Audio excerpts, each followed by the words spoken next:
क्या कांग्रेस में कोई बड़ा तूफान आने वाला है? कांग्रेस का सबसे भरोसेमंद नेता क्यों हुआ परेशान? राहुल गांधी के खिलाफ शशि थरूर के बगावती तेवर। कांग्रेस के सबसे भरोसेमंद सांसद शशि थरूर ने पिछले दिनों अंग्रेज कवि थॉमस ग्रे की इस कविता को अपने सोशल मीडिया एक्स पर पोस्ट किया, जिसका हिंदी अनुवाद है, जहां लोगों को अज्ञानता में खुशी मिलती है वहां बुद्धिमानी दिखाना मूर्खता है। इस पोस्ट के बाद ही सियासी गलियारों में चर्चाएं होने लगी हैं कि क्या कांग्रेस में कोई बड़ा तूफान आने वाला है। आखिर शशि थरूर ने कांग्रेस के किस नेता को अज्ञानी कहा है? 22 फरवरी को शशि थरूर ने अपनी इस पोस्ट से राजनीति में एक नई बहस को जन्म दे दिया।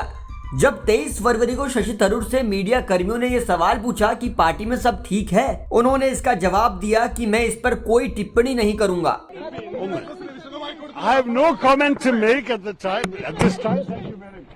अगर पार्टी और शशि थरूर के बीच सब ठीक ही होता तो थरूर नो कमेंट्स की जगह कुछ ऐसा कहते कि लगता पार्टी में वाकई सब ठीक है, लेकिन थरूर ने तो सस्पेंस और बढ़ा दिया। दरअसल 18 फरवरी को थरूर राहुल गांधी से मिले थे। सियासी गलियारों में चर्चाएं हैं कि इस मुलाकात में थरूर ने राहुल से उनकी सियासी भूमिका पर स्पष्टता मांगी थी। थरूर ने राहुल गांधी से कहा था कि संसद में अहम मुद्दों को लेकर उनकी अब अनदेखी की जा रही है। आपको बता दें कि इस मुलाकात से पहले शशि थरूर ने 15 फरवरी को पीएम मोदी के विदेश दौरे की तारीफ भी की थी। साथ ही उन्होंने केरल सरकार की भी सराहना की। थरूर कहते हैं, जो भी सरकार अच्छा काम करे उसकी तारीफ होनी चाहिए। केरल चुनाव से पहले कांग्रेस में यह सियासी बवाल शुरू हो चुका है। थरूर केरल सरकार की तारीफ कर रहे हैं और कांग्रेस का मुकाबला निकाय चुनाव में उसी लेफ्ट से है। ऐसे में कांग्रेस में नाराजगी है। आपको बता दें कि थरूर आज ये चाहते हैं कि उनकी दिल्ली में भूमिका स्पष्ट हो या फिर केरल में उन्हें कोई जिम्मेदारी मिले। इसी के इर्द गिर्द ये पूरी बहस चल रही है। इंडियन एक्सप्रेस के पॉडकास्ट में शशि थरूर कह चुके हैं कि केरल में नेतृत्व संभालने के लिए मैं दूसरों से कहीं ज्यादा आगे हूँ। कांग्रेस मेरी जरूरत महसूस करना चाहे तो मैं हमेशा खड़ा हूँ।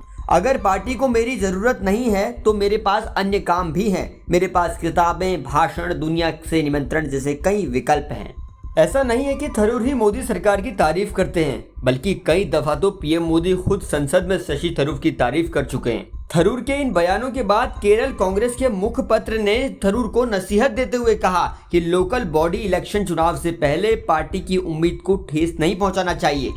आगामी चुनावों से पहले हजारों पार्टी कार्यकर्ताओं की उम्मीदों को धोखा न दें। फिलहाल सियासी गलियारों में यही चर्चाएं हैं कि थरूर ने राहुल से 4 सवाल पूछे हैं। पहला, संसद में उन्हें महत्वपूर्ण बहसों में बोलने का मौका नहीं मिलता, पार्टी उन्हें नेतृत्व निभाने का मौका नहीं दे रही। थरूर दूसरा सवाल राहुल गांधी से पूछते हैं कि वो संसद में पार्टी के नेतृत्व को संभालने के लिए पूरी तरह से सक्षम है, लेकिन राहुल ने पार्टी के संसदीय नेता के तौर पर कार्यभार संभालने का निर्णय लिया। तीसरा सवाल शशि थरूर कांग्रेस नेता राहुल गांधी से पूछते हैं कि कांग्रेस उन्हें अपनी भूमिका के बारे में स्पष्ट जानकारी दे।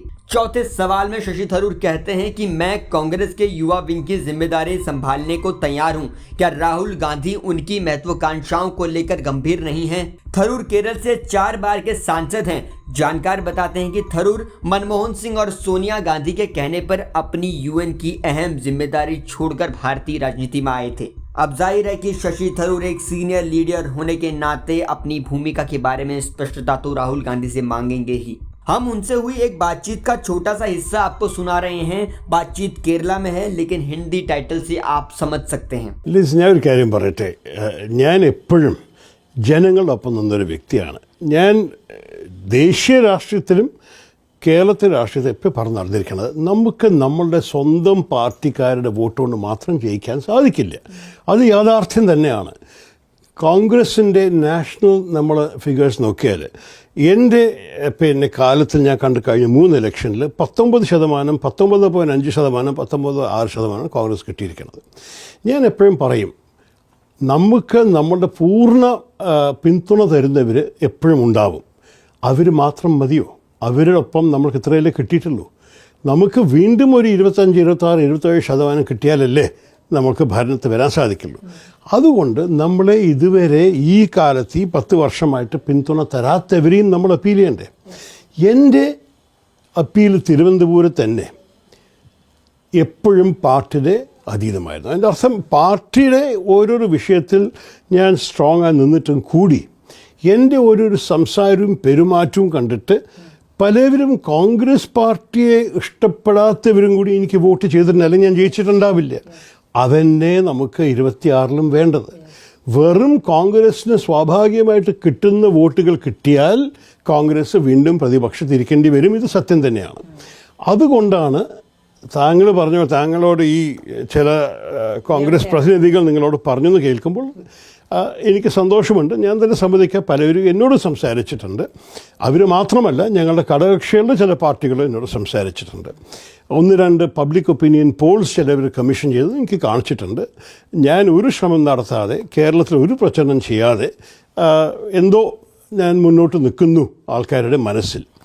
അതിനെ പാർട്ടിക്ക് ഉപയോഗിക്കാൻ ഒരു താല്പര്യമുണ്ടെങ്കിൽ ഞാനുണ്ടാവും.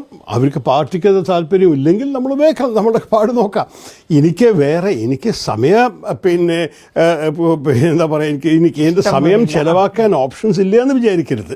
ആ ഓപ്ഷൻസ് എപ്പോഴും എനിക്ക് ഉണ്ട്. അതിന് ഞാൻ ചെയ്യുന്നുണ്ട്. എനിക്ക് എഴുത്തുണ്ട്, പുസ്തകങ്ങളുണ്ട്, പ്രഭാഷണങ്ങളുണ്ട്. ലോകം മുഴുവൻ ഓടി നടക്കാനുള്ള ക്ഷണങ്ങൾ വരുന്നുണ്ട്. ഞാൻ എത്രയാണ് എന്നെ ക്ഷണിക്കുന്ന കോൺഫറൻസ് പോകാൻ സാധിക്കാത്തത് കാരണം രാഷ്ട്രീയവും പാർലമെൻറ്റും ഒക്കെ ആയിട്ട്. അപ്പോൾ ഞാൻ ഈ രാജ്യത്തിൻ്റെ സേവനം ചെയ്യാനാണ് ഞാൻ തിരിച്ചു വന്നത്. ഞാൻ അമേരിക്കയിൽ സുഖമായി, ഞാൻ ഐക്യരാജ്യസഭ വിട്ട ശേഷം കൂടി നല്ലോണം പണം സമ്പാദിച്ച് സുഖമായി ഇരിക്കുകയായിരുന്നു. ഞാൻ അതിന് വിട്ടു വന്നത് അതോ കോൺഗ്രസ് എന്നെ ചോദിച്ചു ഉടനെ ഞാൻ യെസ്. कांग्रेस में शशि थरूर और राहुल गांधी के बीच चल रही बहस पर आप क्या कहते हैं? कमेंट सेक्शन में लिखकर बताइएगा। और देश और दुनिया की खबरों को आसान भाषा में जानने के लिए जुड़े रहिए जनसत्ता के साथ।